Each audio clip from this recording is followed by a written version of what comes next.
राजस्थान के अंता विधानसभा उपचुनाव में आज बड़ी रैली आयोजित की जा रही है और ये रैली है नरेश मीणा निर्दलीय प्रत्याशी की।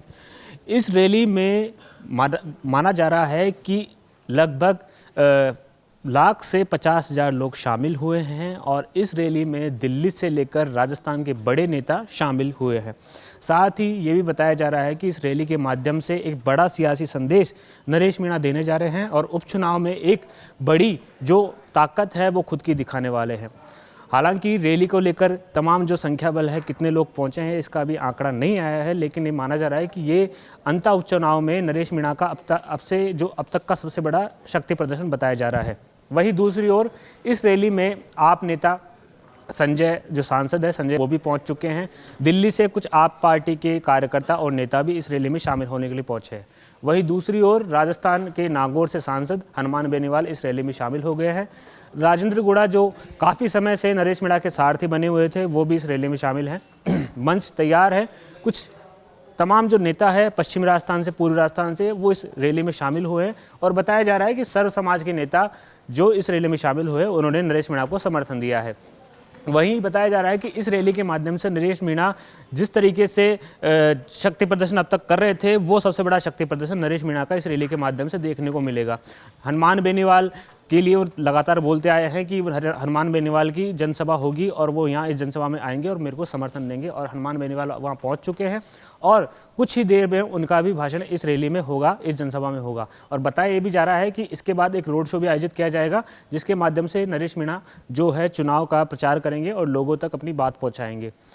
दूसरी बात यह है कि 2 दिन पहले ही बीजेपी की ओर से एक बड़ा रोड शो किया गया था, जिसमें पूर्व मुख्यमंत्री वसुंधरा राजे और सीएम भजन लाल शर्मा शामिल हुए थे। इसमें भी काफ़ी संख्या में लोग उमड़े थे और बताया जा रहा था कि ये रैली बीजेपी के लिए गेम चेंजर साबित हो सकती है। लेकिन आज जिस तरीके की नरेश मीणा की रैली है, उससे भी भीड़ का आकलन वैसा ही लगाया जा रहा है जो बीजेपी की रैली और रोड शो में लगाया गया था। तो ऐसे में माना जा रहा है कि अब जो ये निर्दलीय चुनाव लड़ रहे हैं नरेश मीणा, वो कड़ा मुकाबला दोनों ही पार्टियों को दे रहे हैं, कड़ी टक्कर दे रहे हैं, क्योंकि उनका जो जिस तरीके से आज ये जनसभा हो रही है, लोगों का पहुंचना, तमाम जो समाज है उसका समर्थन मिलना, ऐसे में देखा ये जा रहा है कि नरेश मीणा अगर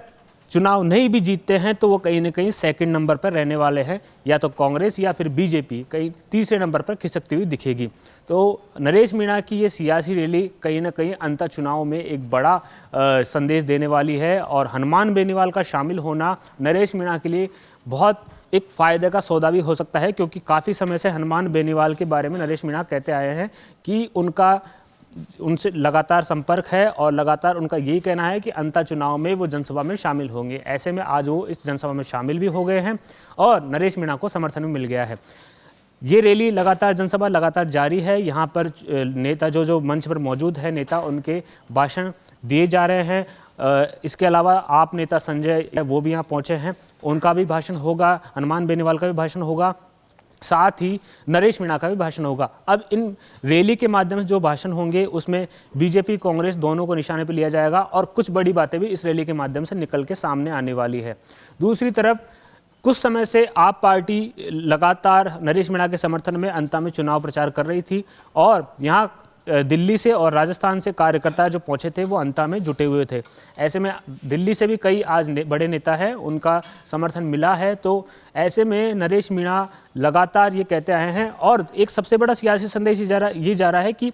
प्रदेश में तीसरा मोर्चा यहाँ से एक बड़ा संदेश लेके जाएगा और तीसरा मोर्चा सक्रिय होने वाला है। अगर नरेश मीणा कोई बड़ा प्रभाव छोड़ते हैं इस अंता उपचुनाव से, माना जा रहा है कि आने वाले समय में एक बड़ा जो मोर्चा है, तीसरा मोर्चा जो कहते हैं, वो एक बड़े स्तर पर प्रदेश में आगामी चुनाव की तैयारी भी कर सकता है और इस रैली के माध्यम से, जनसभा के माध्यम से प्रदेश की जनता को ये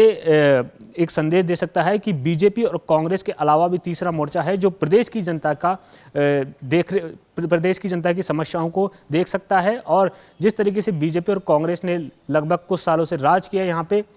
उसके बाद भी जो समस्या है जस की तस बनी हुई है, इन्हीं आरोप प्रत्यारोपों के तहत ये जो मंच है, यहाँ से एक बड़ी सियासी लड़ाई आगे के लिए लड़ी जा सकती है। कैमरा पर्सन प्रियम के साथ मैं हेमंत शर्मा, जयपुर।